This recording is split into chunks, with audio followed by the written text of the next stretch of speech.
ठीक है ना। अब देखें हम लिम्फोइड टिश्यू पढ़ते हैं। Lymphoid tissue it's also known as lymphatic tissue. ठीक है, ये असल में एक specialised type of connective tissue है। अब कनेक्टिव टिश्यू है। अब जबकि ये कनेक्टिव टिश्यू है तो आपको पता है इसमें सेल्स होंगे, एक्स्ट्रा सेलुलर मैट्रिक्स होगा। सेल्स इसमें कौन से होते हैं? लिम्फोसाइट्स होते हैं। और एक्स्ट्रा सेलुलर मैट्रिक्स आपको पता है ग्राउंड सब्सटेंस और फाइबर्स में स्पेशली जो फाइबर्स होते हैं इसमें रेटिकुलर फाइबर्स होते हैं। ठीक है ना। रेटिकुलर फाइबर्स इसमें देखें होते हैं। और एक कंसेप्ट ये भी है कि जो लिम्फॉइड जो टिश्यू है ना, इसका जो सपोर्टिंग फ्रेमवर्क है ना वो रेटिकुलर कनेक्टिव टिश्यू से बनता है कहते हैं। ठीक है, लिम्फॉइड टिश्यू का जो सपोर्टिंग फ्रेमवर्क, ये देखें मैं आपको बताता हूँ। सपोर्टिंग फ्रेमवर्क, ये जो सपोर्टिंग फ्रेमवर्क है ये बनता है किससे? रेटिकुलर कनेक्टिव टिश्यू से। रेटिकुलर कनेक्टिव टिश्यू, अब कनेक्टिव टिश्यू है तो इसमें सेल्स होंगे और इसमें फिर क्या है? एक्स्ट्रा सेलुलर मैट्रिक्स होगा। मैट्रिक्स में आपको पता है ग्राउंड सब्सटेंस होती है और फाइबर्स होते हैं। फाइबर्स में रेटिकुलर फाइबर्स होते हैं और सेल्स में रेटिकुलर सेल्स होते हैं। ठीक है ना। तो एक ये भी है इसका जो लिम्फोइड टिश्यू का जो सपोर्टिंग फ्रेमवर्क है। ठीक है, उतना फिर आपने याद रखना है। लिम्फोइड टिश्यू देखें। अब लिम्फोइड टिश्यू की डेफिनेशन देखेंगे। लिम्फोइड टिश्यू की क्लासिफिकेशन में 3 टाइप्स ऑफ लिम्फोइड टिश्यू हमारे पास है। ठीक है ना। Diffused lymphoid tissue, nodular lymphoid tissue और लिम्फोइड ऑर्गन्स। ठीक है ना। ठीक है, अब सबसे पहले डिफ्यूज़ देखते हैं। डिफ्यूज्ड जो लिम्फोइड टिश्यू है इसमें देखें, इसमें जो लिम्फोसाइट्स होते हैं ना वो लूज़ होते हैं और रैंडमली अकरिंग होते हैं। फॉर एग्जांपल एक इधर हो गया लिम्फोसाइट, एक इधर एक इधर एक इधर। ठीक है, कहीं कहीं कहीं भी बॉडी में। ठीक है, इसके अलावा मास, अब देखें लिम्फोसाइट्स अगर लूज़ और रैंडमली होंगे तो मास होगा क्या? मास नहीं होगा। इसलिए इसमें डिफ्यूज़ में नो मास इज सीन। ठीक है ना। यानी कि कुछ केसेस में आप देखेंगे लिम्फोसाइट्स का इस तरह मास बनता है पूरे का पूरा, तो वो इसमें नहीं होता। ठीक है, इसलिए इसको डिफ्यूज़ कहते हैं। ठीक है ना। अब हम नोड्यूलर देखते हैं। नोड्यूलर देखें, नोड्यूलर और डिफ्यूज़ में फ़र्क ये है कि डिफ्यूज़ में तो आपको पता है मास था ही नहीं, लेकिन नोड्यूलर में लिम्फोसाइट्स का मास बनता है इसी तरह का, जिस तरह हमने इस तरह का एग्रीगेट बनाया था। ये नोड्यूल कहते हैं इसको, इस मास को नोड्यूल कहते हैं। लिम्फेटिक नोड्यूल या फिर लिम्फोइड नोड्यूल कहते हैं, लिम्फोइड फॉलिकल भी कहते हैं इसको। ठीक है, तो ये नोड्यूलर होता है। ठीक है, यानी नोड्यूलर लिम्फोइड टिश्यू। अब देखते हैं लिम्फोइड ऑर्गन्स क्या है।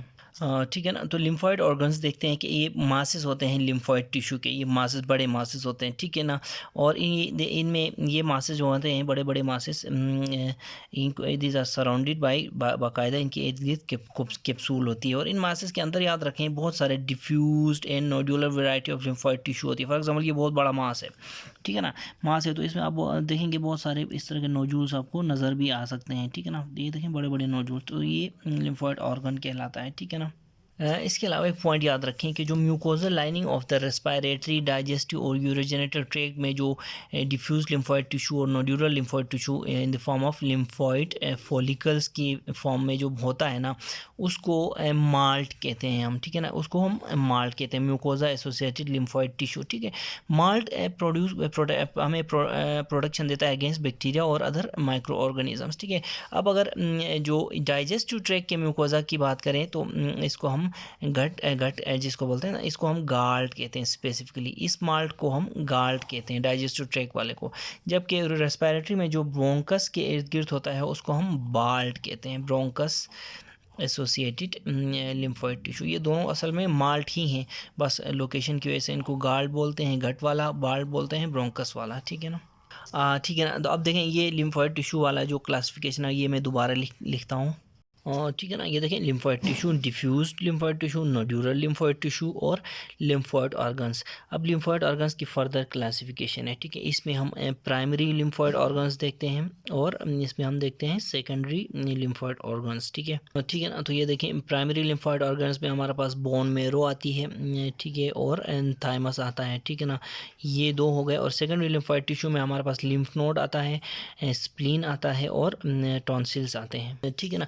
फिर टॉन्सिल्स में देखें, टॉन्सिल्स की फर्दर 3 किस्में हैं, पैलेटाइन टॉन्सिल्स, लिंगुअल टॉन्सिल्स और फेरेंजियल टॉन्सिल्स। ये ओवरऑल जो चार्ट है लिम्फोइड टिश्यू का। ठीक है, डिफ्यूज इसमें लिखते हैं डिफ्यूज लिम्फोइड टिश्यू, और इसमें नोड्यूलर लिम्फोइड टिश्यू। हमने ये और ये थोड़े पढ़े हैं। इसके बाद हमने क्या करना है, हमने टॉन्सिल्स का जो क्वेश्चन है वो करना है, ठीक है। पैलेटाइन टॉन्सिल्स की हिस्टो देखें, यहाँ पे हमने नोड्यूलर जो नोड्यूल की जो है ना स्ट्रक्चर ऑफ लिम्फोइड नोड्यूल वो भी पढ़ेंगे। उसके बाद बोन मेरो थाइमस वगैरह हमने पढ़ा हुआ है, लिम्फ नोड स्प्लीन पढ़ा हुआ है, और फिर ये पैलेटाइन टॉन्सिल्स पढ़ने हैं। अब देखिए एग्ज़ाम में अगर आपको पैलेटाइन टॉन्सिल के बारे में क्वेश्चन आए तो भी शुरू में ये चार्ट 1 मिनट में बन जाता है। लिंगुअल टॉन्सिल के बारे में क्वेश्चन आए तो भी ये चार्ट बनाएंगे। फेरेंजियल टॉन्सिल्स के बारे में क्वेश्चन आए, या spleen, lymph node, thymus, bone marrow, जिसके बारे में भी क्वेश्चन आए तो ये चार्ट हमें पहले बनाना होगा, ठीक है ना। तो अब देखें टॉन्सिल्स क्या है, देखते हैं। टॉन्सिल्स आर बेसिकली मासेस और लिम्फोइड टिश्यू, जैसा कि हमने पहले भी देखा। मासेस होते हैं ये लिम्फोइड टिश्यू के, अरेंज कैसे अरेंज होते हैं, in the form of a ring. ये अरेंज होते हैं, इस रिंग को हम वॉल्डेर्स रिंग कहते हैं। और ये इसकी लोकेशन इनकी क्या होती है, वॉल्डेर्स रिंग की ये होती है ओरोफेरिंग्स के एंट्रेंस पे, ठीक है ना। यानी कि ये टॉन्सिल्स होते हैं, तीनों के तीनों tonsils in the form of a ring होते हैं इन द ओरोफेरिंग्स, और उस रिंग को हमने वॉल्डेर रिंग का नाम दिया है, ठीक है ना। वॉल्डेर रिंग देखें, वॉल्डेर रिंग में क्या क्या होता है, वॉल्डेर रिंग में ठीक है ना। वॉल्डेर रिंग में पेयर्ड बायलैटरल पैलेटाइन टॉन्सिल्स शामिल होते हैं, एक लिंगुअल टॉन्सिल शामिल होता है, और एक फेरिंजियल टॉन्सिल शामिल होता है, ठीक है। ठीक है, और लोकेशन हमने आपको बता दी कि ये ओरोफेरिंग्स के एंट्रेंस पे होते हैं, ठीक है। टॉन्सिल जो है याद रखें कैप्सुलेटेड तो होते हैं, लेकिन ये इनकम्प्लीटली कैप्सुलेटेड होते हैं, they are not completely capsulated, याद रखें। फॉर एग्जांपल अगर ये टॉन्सिल है तो इनकी गिद कैप्सूल होगी ऐसे ऐसे, इनकम्प्लीट कैप्सुलेशन होती है इनकी। और जो फ्री एरिया होता है ना, ये फ्री एरिया, इसमें फ्री सरफेस जहाँ पे कैप्सूल नहीं होती वो that is covered by mucosal epithelium, ठीक है ना। ये पॉइंट आपने याद रखना है। इसके अलावा देखें टॉन्सिल्स में अफ्रेंट्स बिल्कुल नहीं होते, ठीक है ना। टॉन्सिल्स में अफ्रेंट्स नहीं होते, और न ही इसमें साइनसेस होते हैं, ठीक है ना। और टॉन्सिल्स में हाँ बिल्कुल इफ्रेंट्स होते हैं, ये बिल्कुल अपोजिट है लिम्फ नोड्स के। अपोजिट तो खैर नहीं है, लिम्फ नोड्स उसके लिम्फ नोड में हमने देखा था, ठीक है ना। यहाँ पे देखें लिम्फ नोड में हमने कहा था कि ये एक सेकेंडरी लिम्फोइड ऑर्गन है विथ मैनी अफ्रेंट्स और वन और मोर इफ्रेंट्स। ये देखें वन इफ्रेंट इसमें हमने दिखाया है इस डायग्राम में, और अफ्रेंट्स देखें कितने हैं, ये सारे अफरेंट लिम्फेटिक्स हैं, ठीक है ना। जबकि लिम्फ जो उसमें टॉन्सिल्स में क्या होता है, टॉन्सिल्स में no afferents at all, no sinuses, जबकि सिर्फ और सिर्फ इफरेंट्स होता है। यानी कि टॉन्सिल्स ऐसे होते हैं, ये देखें अगर ये टॉन्सिल है, मैं एक उसमें ग्राफिकल स्केच बना रहा हूँ, ठीक है ना। बिल्कुल ये एनाटॉमिकल नहीं है, बिल्कुल ये इफरेंट्स हैं, ठीक है ना। इसमें जो कुछ भी अंदर होता है वो रेफरेंस के ज़रिए यहाँ से निकल जाएगा, ठीक है, ठीक है ना। यानी कि इसके अंदर जो भी लिम्फ होता है, लिम्फ इफ्रेंट्स के ज़रिए बाहर आ गया। इसमें अफ्रेंट्स बिल्कुल नहीं होते, साइनसेस बिल्कुल नहीं होते टॉन्सिल्स में, याद रखें।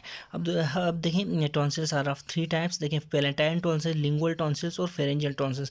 जनरली अगर हम ऐसे टॉन्सिल्स बोलते हैं ना, तो उससे मुराद हम पैलेटाइन टॉन्सिल्स ही लेते हैं, अनटिल स्पेसिफाइड अदरवाइज, ठीक है। यानी कि यूजुअली टॉन्सिल्स का जो इस्तेमाल होता है वो पैलेटाइन टॉन्सिल्स के लिए होता है, ठीक है ना। अब सबसे पहले देखें पैलेटाइन टॉन्सिल्स। पैलेटाइन टॉन्सिल्स जो होते हैं ये ओवॉइड मासेस होते हैं लिम्फोइड टिश्यू के, याद रखें। और लोकेशन क्या होती है हमने पहले भी बताया, ओरोफेरिंग्स में होते हैं ये, ठीक है। और ओरोफेरिंग्स में स्पेसिफिकली कहाँ, फेरिंजियल वॉल के फोल्ड्स में। कौन से फोल्ड्स में, पेलेटोग्लोसल फोल्ड्स और पेलेटोफेरिंजियल फोल्ड्स में ऑफ द फेरिंजियल वॉल में होते हैं पैलेटाइन टॉन्सिल्स, ठीक है ना। तो पैलेटाइन टॉन्सिल्स की जो एपिथेलियम होती है ना, ये क्या होती है, स्ट्रेटिफाइड स्क्वेमस नॉन केराटिनाइज्ड होती है, याद रखें। और ये एपिथेलियम कंटिन्यूस होती है with the epithelium of the oropharynx की एपिथेलियम भी स्ट्रेटिफाइड स्क्वेमस नॉन केराटिनाइज्ड ही होती है, ठीक है। पैलेटाइन टॉन्सिल्स का जो पेरेंकाइमा होता होता है उसके अंदर बहुत सारे लिम्फोइड फॉलिकल्स होते हैं पेरेन्काइमा में, और पेरेन्काइमा में हर लिम्फोइड के उसमें फॉलिकल के हर फॉलिकल में फिर एक इसका जर्मिनल सेंटर भी होता है। जर्मिनल सेंटर हमने लिम्फोइड नोड्यूल की हिस्टोलॉजी में पढ़ा कि ऐसे जर्मिनल सेंटर होता है, फिर मेंटल जोन होता है, ठीक है ना। ये देखें लिम्फोइड नोड्यूल में ये देखें सेंटर में ये जो जर्मिनल सेंटर है, फिर इसके इर्द गिर्द मेंटल जोन है, ठीक है। इसके अलावा पैलेटाइन टॉन्सिल्स की जो कैप्सूल होती है ना, वो कवर करती है deep aspect of the tonsil को, सिर्फ और सिर्फ डीप एस्पेक्ट को कवर करती है, क्योंकि ये इनकम्प्लीट होती है, हमने पहले भी बताया है, ठीक है ना।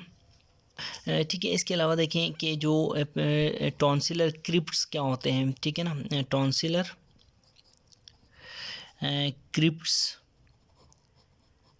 क्रिप्स क्या होते हैं? क्रिप्स असल में अगर जो एपिथीलियम है टॉन्सिल की, जो लाइनिंग एपिथीलियम है, ठीक है ना, जो सरफेस एपिथीलियम है वो डिप कर जाती है। ये देखें, अगर ऐसे एपिथीलियम आ रही है ऐसे डिप कर जाती है इनटू अंडरलाइंग लिम्फोइड टिश्यू। अगर लिम्फोइड टिश्यू में ऐसे डिप करती है तो वो एक क्रिप्ट बन जाता है, ठीक है। इसीलिए को टॉन्सिलर क्रिप्ट कहते हैं, ठीक है ना। और पैलेटाइन टॉन्सिल्स में इस तरह के क्रिप्स बहुत सारे होते हैं। फॉर एग्जांपल ये मैं आपको दिखाता हूँ, ये देखें, ये लिम्फोइड फॉलिकल है, लिम्फोइड फॉलिकल, और इसका ये एपिथेलियम आके ऐसे डिप कर गई है और ये क्रिप्ट बना हुआ है, ये देखें क्रिप्ट, ठीक है। और ये इसका कैप्सूल आपको नज़र आ रहा है। Capsule only covers deeper part, ये देखें अंदर नोड्यूल का डीप पार्ट को कवर किया हुआ है, इसने सुपरफिशियल पार्ट को कवर नहीं किया हुआ, ठीक है ना, कैप्सूल ने, ठीक है ना। अब ये देखें, ये जो टॉन्सिलर क्रिप्ट्स हैं इनमें क्या क्या होता है पता है? इनमें बैक्टीरिया होते हैं, इनमें फूड होता है, और इनमें क्या होता है, इनमें डेड ल्यूकोसाइड्स होते हैं, इनमें डेड ल्यूकोसाइड्स होते हैं, और इसके अलावा फूड डेब्रिस हो गया, बैक्टीरिया हो गया, इपिथीलियल सेल्स भी शेड होके इसमें आ सकते हैं, ठीक है, क्योंकि इनको क्लियर करने का कोई ख़ास मैकेनिज़्म नहीं होता। ये हम पैलेटाइन टॉन्सिल्स की बात कर रहे हैं, इस फूड बैक्टीरिया और ल्यूकोसाइड्स और एपिथेलियल सेल्स को क्लियर करने का कोई ख़ास और इफ़ेक्टिव मैकेनिज़्म नहीं होता, जिसकी वजह से ये मटेरियल यहाँ पे कलेक्ट होते हैं एक इन क्रिप्ट्स में, और इनकी वजह से फिर क्रोनिक इन्फेक्शन हो सकती है टॉन्सिल्स की, ठीक है ना। और परसिस्टेंट अगर इन्फेक्शन रहे और इन्फ्लेमेशन रहे तो उसको हम टॉन्सिलाइटिस कहते हैं, उसको हम क्या कहते हैं? टॉन्सिलाइटिस हो सकती है, ठीक है ना, टॉन्सिलाइटिस, सही है। और जब टॉन्सिलाइटिस हो जाती है तो इनकी इनलार्जमेंट होती है इन टॉन्सिल्स की, और इसके लिए हम ऑगमेंटिन लेते हैं, ठीक है ना। जो एक बार अगर टॉन्सिलाइटिस हो जाए तो कुछ पेशेंट्स में ये मेडिसिन से ठीक होता है, कुछ पेशेंट्स में मतलब हम ओरल टेबलेट्स देते हैं, कुछ पेशेंट्स को आईवी इंजेक्शंस लगाने पड़ते हैं, और कुछ में ये ठीक नहीं हो पाता। और अगर जिनमें ये ठीक नहीं हो पाता उनमें हम ये टॉन्सिल्स काट के फेंक देते हैं। उस प्रोसीजर को, उस सर्जरी को हम क्या कहते हैं? टॉन्सिलेक्टमी कहते हैं, ठीक है ना। टॉन्सिलेक्टमी करके हम इसको निकाल लेते हैं, ठीक है ना। अब हम देखते हैं फेरिंजियल टॉन्सिल्स, उसके बाद हम लिंगुअल टॉन्सिल्स करेंगे, ठीक है ना। देखें फेरिंजियल टॉन्सिल्स जो हैं ये लिम्फोइड टिश्यू का मास होता है, डेफिनेटली वही सारी बातें, लिम्फोइड टिश्यू का मास होता है, यानी कि लिम्फोइड नोड्यूल टाइप होते हैं ये होते हैं इनके अंदर, इन टॉन्सिल्स के अंदर, ठीक है। और लोकेशन इनकी क्या होती है? नेज़ोफेरिंक्स की पोस्टीरियर सुपीरियर वॉल, नेज़ोफेरिंक्स की पोस्टीरियर सुपीरियर वॉल। जबकि पैलेटाइन टॉन्सिल्स में हमने देखा था कि पैलेटाइन टॉन्सिल्स की जो लोकेशन थी वो ओरोफेरिंक्स के एंट्रेंस पे ये होते हैं, ठीक है ना। ये देखें पैलेटाइन टॉन्सिल्स, याद रखें ओरोफेरिंक्स के फेरिंजियल वॉल की वॉल में होते हैं, ठीक है, फेरिंजियल वॉल में। सिर्फ पैलेटाइन टॉन्सिल्स सिर्फ फेरिंजियल वॉल में, यहाँ पे पैलेटोग्लोसल फोल्ड और पैलेटोफेरिंजियल फोल्ड के बीच में ये होते हैं। जबकि जो हमारे फेरिंजियल टॉन्सिल्स हैं ये नेज़ोफेरिंक्स के पोस्टीरियर सुपीरियर वॉल में होते हैं, ठीक है। यानी कि देखें इस फेरिंजियल टॉन्सिल्स की भी जो कैप्सूल होती है ना, वो इसको इनकम्प्लीटली कवर करती है, ओनली सिर्फ डीपर सरफेस को, जैसा कि हमने पैलेटाइन टॉन्सिल्स में दिखाया था। और जो फ्री सरफेस होती है उसकी एपिथेलियम होती है pseudo stratified columnar ciliated epithelium होती है, ठीक है ना। याद रखें, pseudo stratified columnar ciliated epithelium होती है उस जगह में जहाँ पे कैप्सूल कवर नहीं करता, और बीच बीच में पेचेस होते हैं। किसके पेचेस होते हैं? Stratified squamous non keratinised epithelium के भी पेचेस नज़र आएंगे आपको पैलेटाइन टॉन्सिल्स फेरिंजियल टॉन्सिल्स में, ठीक है। यानी साथ साथ इसके मेन एपिथेलियम के साथ साथ पेचेस भी होते हैं इस एपिथेलियम के, ठीक है। अच्छा, याद रखें, unlike pharyngeal tonsils, palatine tonsils, pharyngeal tonsils में क्रिप्स नहीं होते, हालांकि लॉन्गिट्यूडनल फोल्ड से होते हैं एपिथेलियम के, लेकिन क्रिप्स इसमें नहीं होते, ठीक है। बस इतना याद रखना फेरिंजियल टॉन्सिल्स के बारे में। अलावा एक क्लिनिकल बात याद रखें कि फेरिंजियल टॉन्सिल्स की अगर हाइपरट्रॉफी हो, साथ साथ फिर ऑब्स्ट्रक्शन हो नेज़ल पैसेजेस की, तो इस तरह की सिचुएशन को हम क्या कहते हैं? एडिनॉइड्स कहते हैं। ये कंडीशन जो है वो बच्चों में ज़्यादा कॉमन होती है, ठीक है, एडिनॉइड्स, ठीक है ना। एडिनॉइडेक्टमी भी एक ऑपरेशन होता है, एंटी वाले करते हैं, ठीक है ना। ठीक है ना। अब देखें लिंगुअल टॉन्सिल्स, तीसरे वाले लिंगुअल टॉन्सिल्स की लोकेशन क्या होती है? ये होते हैं रूट ऑफ टंग में, रूट ऑफ टंग में ये होते हैं पोस्टीरियर 1/3 ऑफ द टंग में ये होते हैं, ठीक है। एपिथेलियम इनकी होती है स्ट्रेटिफाइड स्क्वेमस एपिथेलियम, और जबकि इनके क्रिप्स जो हैं, क्रिप्स इनमें पाए जाते हैं लिंगुअल टॉन्सिल्स में भी, और लिंगुअल टॉन्सिल्स के क्रिप्स जो होते हैं ना वो stratified squamous non keratinised epithelium से कवर्ड होते हैं, और ये असल में जो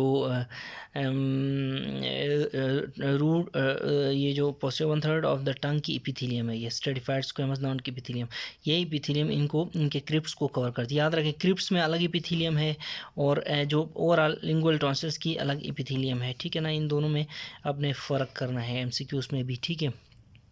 और इसके बाद याद रखें कि जो एपिथेलियम के नीचे फिर आपको मेन लिम्फोइड मास, इनका टॉन्सिल्स का मास नज़र आता है, जिस तरह उसमें हमने पिक्चर में दिखाया था, ठीक है ना। एपिथेलियम के नीचे, ठीक है ना। फॉर एग्जांपल अगर मैं डायग्राम दिखा दूं आपको, ये एपिथेलियम है तो लिंगुअल, ये बेसिकली पैलेटाइन टॉन्सिल की डायग्राम है, लेकिन मैं आपको समझाने के लिए ये भी दिखा रहा हूँ कि ये एपिथेलियम है तो इसके नीचे फिर लिम्फोइड मास नज़र आ रहा है, ठीक है। ये कैप्सूल है, ठीक है। फिर वही बात है कि टॉन्सिल क्या होता है असल में, ये मास ऑफ लिम्फॉइड टिश्यू होता है, ठीक है।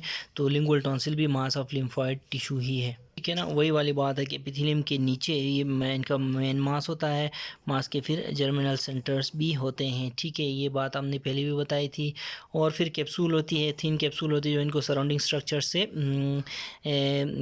सेपरेट करती है, ठीक है। कैप्सूल पॉजिटिव, ठीक है, ठीक है ना। लिंगुअल टॉन्सिल्स के बारे में एक ख़ास बात याद रखें कि इनमें क्रिप्स तो होते हैं, हमने आपको पहले ही बताया, लेकिन ये जो क्रिप्स है ना, जो म्यूकस ग्लैंड्स होते हैं ना पोस्टीरियर 1/3 ऑफ द टंग में, इनकी जो सिक्रीशंस होती हैं ना, वो सिक्रीशंस आके इन क्रिप्स को साफ़ करती रहती हैं। पैलेटाइन टॉन्सिल्स में ये सिस्टम नहीं होता, ठीक है ना। तो ये बहुत इंपॉर्टेंट पॉइंट है, लिंगुअल टॉन्सिल्स की क्रिप्स को सफाई होती रहती है। इनकी कहाँ से सफाई होती रहती है? सिक्रीशंस आती हैं पोस्टीरियर 1/3 ऑफ द टंग के जो म्यूकस ग्लैंड्स हैं वहाँ से, ठीक है ना। ठीक है, यही ख़ास बात है कि लिंगुअल टॉन्सिल्स में जो इन्फेक्शन और इन्फ्लेमेशन वगैरह नहीं होते, ठीक है ना, लिंगुअल टॉन्सिल्स में, अनलाइक पैलेटाइन टॉन्सिल्स, ठीक है।